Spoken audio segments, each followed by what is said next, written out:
Olá!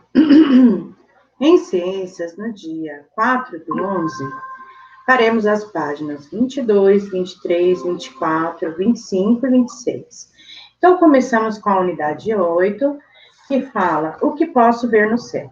Na atualidade, o céu é estudado por cientistas por meio de telescópios de altas tecnologias, mas nem sempre foi assim. Desde o início da humanidade, as pessoas observam o céu a olho nu, com curiosidade, relacionando fenômenos naturais e acontecimentos do dia a dia, com a aparência e a disposição dos astros. E você, gosta de olhar para o céu? Consegue identificar algumas constelações? Neste capítulo, você vai conhecer mais sobre o céu e a relação que as antigas civilizações tinham com ele. Na história da humanidade, o que havia além da Terra sempre causou fascínio nas civilizações, e essa curiosidade continua existindo. Esta imagem, conhecida como gravura de Flammarion, foi publicada pela primeira vez em 1888 e representa um ponto onde a Terra e o céu se tocam. Observe-a e depois converse com o professor e colegas sobre as questões a seguir. Nós temos uma gravura bem bacana, tá? Na sua opinião, o que o autor dessa gravura pensava sobre a Terra e o que existia além dela? Né? E aqui ele colocou umas coisas bem psicodélicas, assim, bem na parte da imaginação dele, que viajou e foi bem além, né? Como você descreveria o que existe além da Terra? Nós já estudamos e cientificamente existe o quê? O universo, as constelações, os astros, né? Agora eu usei a sua imaginação e crie uma história para a situação representada na gravura de Flammarion. Depois nós temos a astronomia no decorrer da história. O céu sempre chamou a atenção do ser humano. Existem registros de que as pessoas já faziam representações do Sol, da Lua e das estrelas em cavernas. Pedaços de marfim ou outros materiais naturais, mesmo antes da invenção da escrita. Então, olha lá a representação da pintura rupestre em rochas, na Sáchika, Colômbia. Os círculos com linhas nas bordas em destaque podem ser consideradas representações do Sol.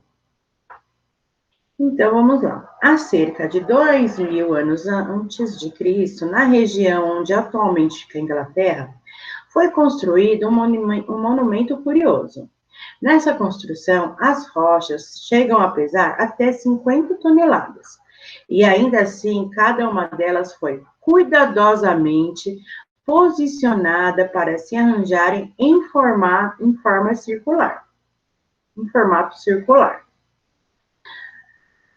Arqueólogos, que são os cientistas que estudam o modo de vida da sociedade antiga por meio de análises de materiais, como objetos, monumentos, obtidos de coletas e escavações, descobriram que essas rochas não são ruínas de um castelo, mas um observatório astronômico muito antigo, e nele é possível determinar o início das estações do ano a partir da posição do Sol, que surge entre as rochas. E também, no meio das rochas, o Sol também ilumina e cria uma certa sombra, que também tem a sua representação.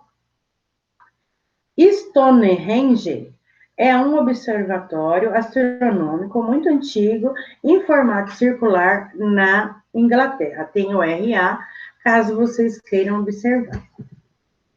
Então, nós vamos ver aqui sobre a luneta de Galileu. Em 1609, o físico e astrônomo italiano Galileu Galilei ouviu falar de um instrumento em formato de tubo com letras de aumento com lentes de aumento que permitia fazer observações à distância. Então, o Galileu construiu uma versão desse instrumento para observar o céu, chamada posteriormente de luneta astronômica.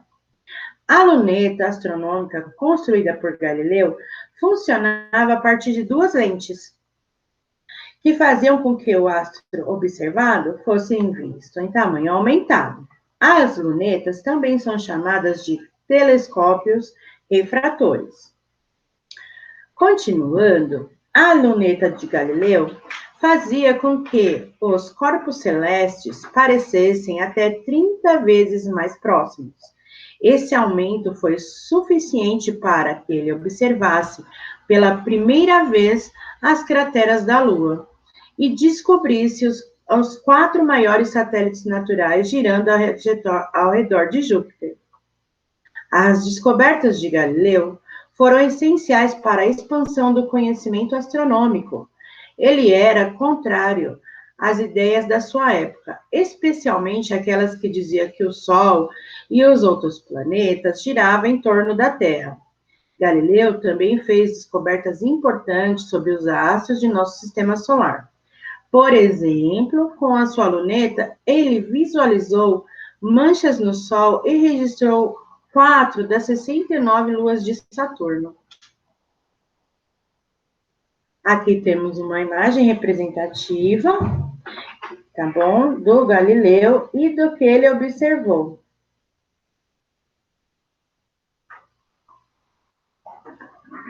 Os telescópios modernos.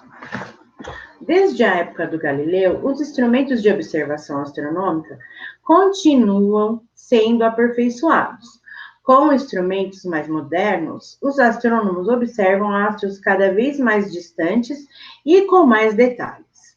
Observe a aparência de um telescópio refletor que funciona com base em uma lente ocular, onde colocamos olhos, e espelhos que refletem a imagem do céu. Então, aqui tem a representação. Ao lado temos a luz que entra no telescópio é refletida em espelhos para chegar até os olhos do observador. Entretanto, por melhores que sejam os telescópios, a atmosfera na Terra atrapalha a observação do céu. Para resolver este problema, em 1990, foi lançado no espaço o telescópio espacial Hubble, que gira na órbita da Terra. Depois de um período de ajustes e correções, o Hubble começou a enviar imagens de regiões muito distantes do universo, como nunca haviam sido vistas. Ele ainda está, tá, pessoal, em órbita.